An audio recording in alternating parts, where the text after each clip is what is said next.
Hey guys, it's Ben here from the Strength Factory, and in this episode of Factory Knowledge, I'm going to explain to you why I think spending more time standing climbing is going to help to make you a faster rider.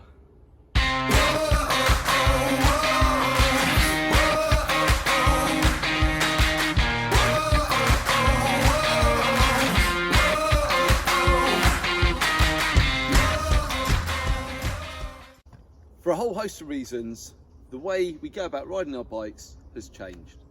When I started riding, in the 90s, a long time ago now, things are very different. From obviously the suspension, the tyres, the gear range, the trails we rode and how we went about doing it. But one thing that really stands out is how on every ride you used to stand up and attack a section of trail, because that was the only way you were going to get over it, up a steep incline or over a mound. Whereas these days, you go out, you go to a trail centre, you go to technical trails, you go to the woods, and everyone is sat down. They've got the dropper post up, they're sat down, bobbing along, spinning away, the rear suspension, the amazing tyres, the good seat angle, all of that does everything for you, and you can sit and spin up nearly anything. And less riders I see out on the trails and on the rides that I go on, less and less are standing up to pedal as part of their normal rides. And you may say, Ben, who cares? Just ride your modern bike and sit down and enjoy it. And you've got a good point.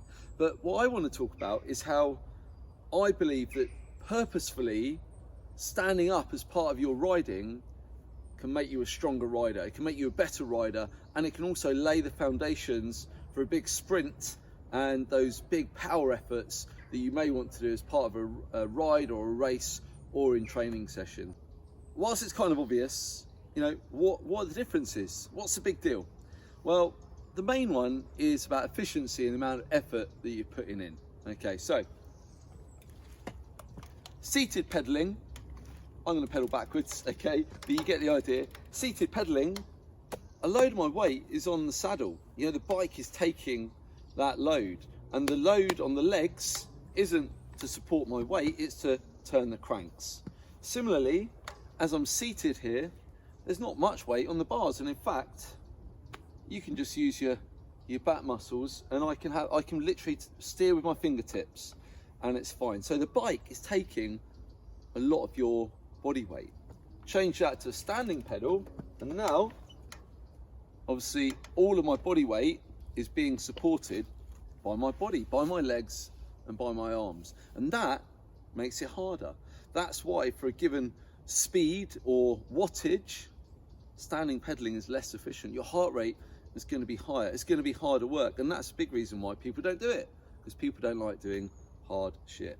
So if we've established that standing climbing is less efficient and harder, then why on earth would we do it? Well, these are the reasons why. Number one is that I believe that using standing climbing at like a sub-maximal pace, which we're going to go through in this video, lays a really good foundation for when you want to climb aggressively, when you want to clean that little brow in a race or on a trail, or to show your mates that you can get up it and they can't because they're weaker than you. It helps to build that foundation for a big sprint, okay, again, for racing or for just out on the trail. And that sprint is going to apply whether it's flat, downhill or uphill. It could be out the start gate if you're a downhill rider or an enduro racer. Then it all counts, okay? We're laying that foundation. Because if you think, imagine this, it's like you spend all your riding seated pedaling, you don't do any practice, and you go to a race, and then all of a sudden you've got to stand up and sprint. But you never do that.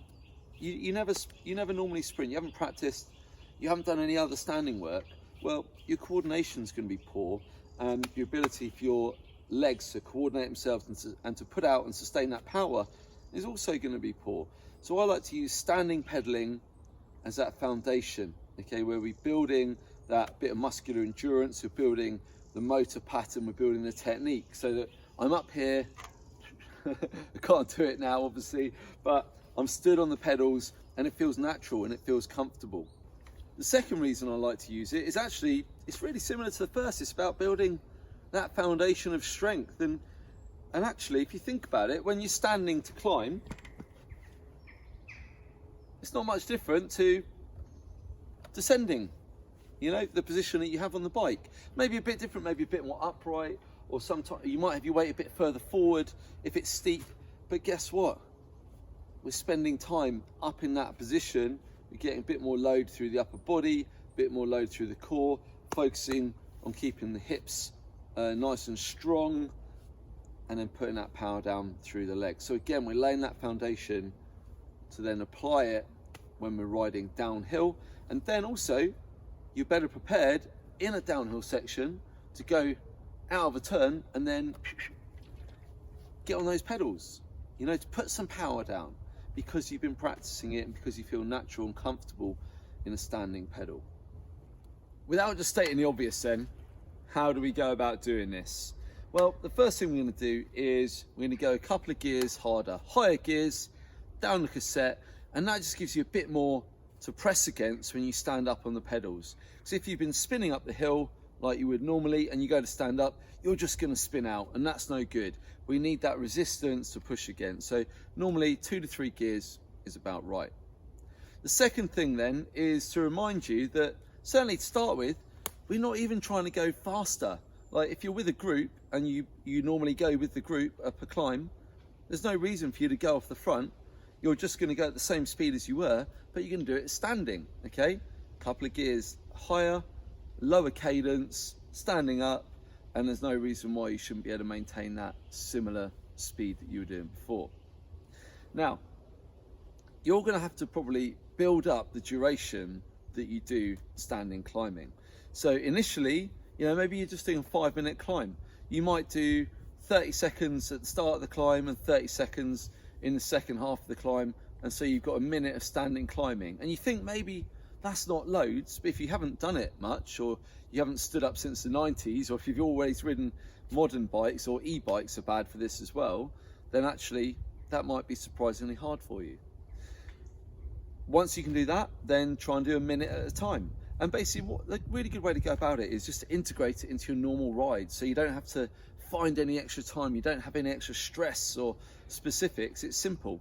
Every time you do a climb, you spend some of it standing up, and over the course of, you know, a few hours ride, maybe you accumulate 5 to 10 minutes of standing climbing. Okay, so we're getting that bit of volume of work into the legs, into the body, into your brain and your coordination, so that you become better at it, you become more efficient at it, okay? And that's then going to help you with the higher end stuff to come, like the sprints and the race fitness and things like that. So this section of trail in front of me here is easier on a modern bike to sit and spin. Okay, you got more grip, it's more efficient, because this is pretty steep and there's some steps on it, it's pretty technical. But if you want to be a better rider, if you want to be a more rounded rider, then sometimes I'm going to stand up while I go up this. Even though it's less efficient, it's going to be harder work, but I want to use it to develop my skills and my strength in a standing position. So I'm not sprinting it, I'm working pretty hard. There's good tension here. I'm having to pull on the handlebars, move my weight back and forwards to make sure I don't spin out like I nearly did. And there we go, I'm up that section, and who knows, maybe that's 15 seconds, 20 seconds, hard work, but making me a little stronger, a little more powerful out of the saddle. Once you've spent that time building that foundation of standing climbing and all that accumulated time over weeks and maybe even a couple of months, I really think you're going to feel a difference, okay, every time you ride. And especially, guess what, when you stand up to get up a steep bit of trail, and you may even find that it opens up different lines and different trails to you. Maybe there's that sharp incline that you couldn't get up before because you didn't have the leg power. Part of the answer to that is in the gym. Obviously I'm biased, but part of that also comes from spending more time standing climbing and attempting things like that. And maybe when you do this, you'll feel more inclined to go for it, to stand on the pedals, to really push yourself to get up those climbs, okay? So get out there this weekend, next time you go riding, and spend some time standing. And if it's hard, good. That means you need to do it even more. And if you've been watching and listening to the stuff I talk about, then why don't you have a go standing climbing with your mouth closed, nasal breathing only, and see how you get on with that.